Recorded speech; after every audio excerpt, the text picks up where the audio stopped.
आसंता 10 तारिख दिन महाप्रभु श्री जगन्नाथ प्रभु बलभद्र देवी सुभद्रा और सुदर्शन को पद्मवेश भूषित कराजिवो। विलंबित राति एही बेश कराजिवो। पद्मवेश थाई महाप्रभु पहुड़ जिवे। परंपरा अनुसार चतुर्धा मूर्ति पद्मवेश सज्जित हेबा परे स्वतंत्र भावे प्रस्तुत करा जायथिबा अमालु और खीरी महाप्रभु को भोग करा जाय। एही भोग परदिन भक्त मानक पई उपलब्ध होइथाय। यह पद्मवेश खीरी नाम ख्यात।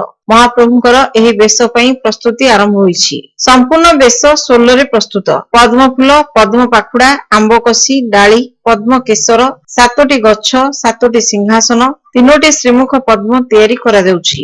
ଏତଦ୍ ବ୍ୟତୀତ 3 ଠାକୁରଙ୍କ ନିମନ୍ତେ 3ଟି ଚୂଳ ମଧ୍ୟ ପ୍ରସ୍ତୁତ କରାଯାଉଛି। ପଟିରେ ବଳା ତିଆରି କରାଯାଉଛି। ବେଶ ସଂକ୍ରାନ୍ତରେ ପ୍ରସ୍ତୁତକାରୀ ଶିଳ୍ପୀ ବସନ୍ତ ରଣା ପ୍ରକାଶ କରିଛନ୍ତି ଯେ ମହାପ୍ରଭୁଙ୍କ ଶ୍ରୀମୁଖରେ ତୁଳସୀକୁ ବଳା ଭଳି ପ୍ରସ୍ତୁତ କରି ସଜା ଯାଇଥାଏ। ଏହା ପରେ ବେଶ ବନ୍ଧା ଯାଇଥାଏ। ଶିଳ୍ପୀ ବସନ୍ତଙ୍କ ସହିତ ସତ୍ୟନାରାୟଣ ବେହେରା, ସନ୍ତୋଷ କୁମାର ମିଶ୍ର, ବାମଦେବ ମହାପାତ୍ର, ଜିତେନ୍ଦ୍ର ମହାରଣା ବେଶ ପ୍ରସ୍ତୁତିରେ ଲାଗି ପଡିଛନ୍ତି। ବଡଛତା ମଠ ବେଶ ପାଇଁ ସମସ୍ତ ଖର୍ଚ୍ଚ ବହନ କରୁଛି। ମଠ ତରଫରୁ ବେଶ ପ୍ରସ୍ତୁତି ପାଇଁ ସୋଲ, କଇଥ ଅଠା, ଜରି, ସନ୍ତରା, ବାଉଁଶ ବେତ, କନା ଆଦି ଯୋଗାଇ ଦିଆଯାଇଛି।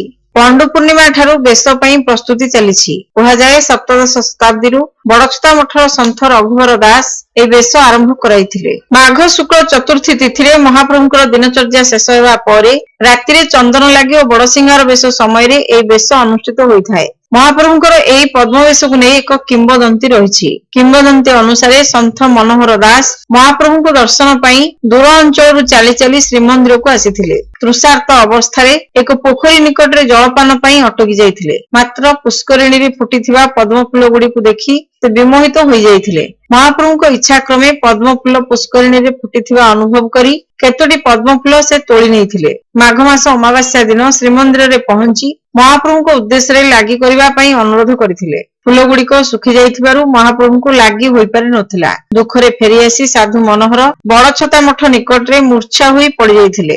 ସେହିଦିନ ରାତିରେ ମହାପ୍ରଭୁ ଗଜପତିଙ୍କୁ ସ୍ୱପ୍ନାଦେଶ କରିଥିଲେ।